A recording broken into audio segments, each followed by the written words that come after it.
nila nung pondong yan na confidential at intelligence fund na bihirang-bihirang na ibibigay sa DepEd Secretary. Tama ba ang pagkakagastos? Yan ba ay may legal o illegal na basihan? Marami bang tanong na dapat masagot.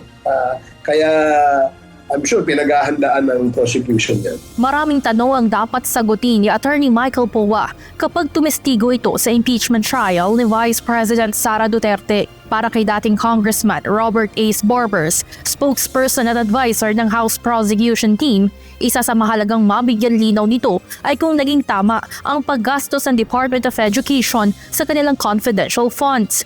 Si Attorney Poa ay dating tagapagsalita ng kagawaran noong si VP Sara pa ang kalihim nito. Nitong Miyerkules, sinabi ni Attorney Poa na handa siyang maging witness dahil uulitin lamang niya kung ano ang kanyang mga testimonya noong 2024 sa Kamara. Yeah, because I already said my piece during the Committee on Good Government, no? And basically it will just be a repetition. Noong nakaraang 2 taon, sinilip ng House Committee on Good Government and Public Accountability ang mga isyong may kaugnayan sa budget utilization ng Department of Education sa ilalim ng panunungkulan ni VP Duterte, kabilang ang aligasyong maling paggamit ng confidential funds noong 2023 na nagkakahalaga ng 112.5 million pesos. Ayon kay Barbers, hindi pa kumpleto ang mga nabunyag sa nakaraang House hearing.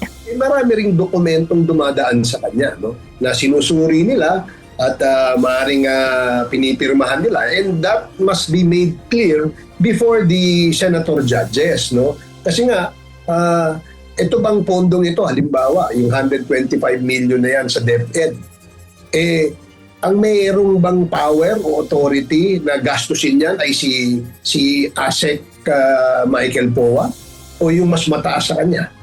No? Yun, dapat maintindihan ng ating mga senator judges ito. Samantala at naniniwala rin ang panig ng prosekusyon na mahalaga ang magiging papel ni Colonel Manaros Buransing II at Colonel Magtanggol Panopio na ipinapatawag na ng impeachment court para tumestigo sa susunod na linggo. Matatahi na yung buong kwento, kumbaga.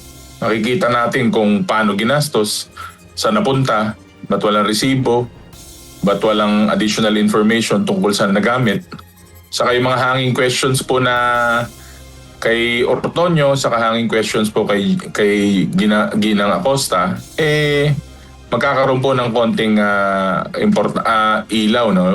We will shed some light on these topics. Ang 2 opisyal ng Armed Forces of the Philippines ang ilan sa nilapitan umano ni dating DepEd Undersecretary Nolasco Mempin para hingian ng certifications na umano'y ginamit sa liquidation ng 15 million pesos na confidential funds ng kagawaran. Ngunit sinabi ng mga opisyal sa hearing ng House panel na hindi nila alam kung ano ang layunin ng mga certification na kanilang nilagdaan.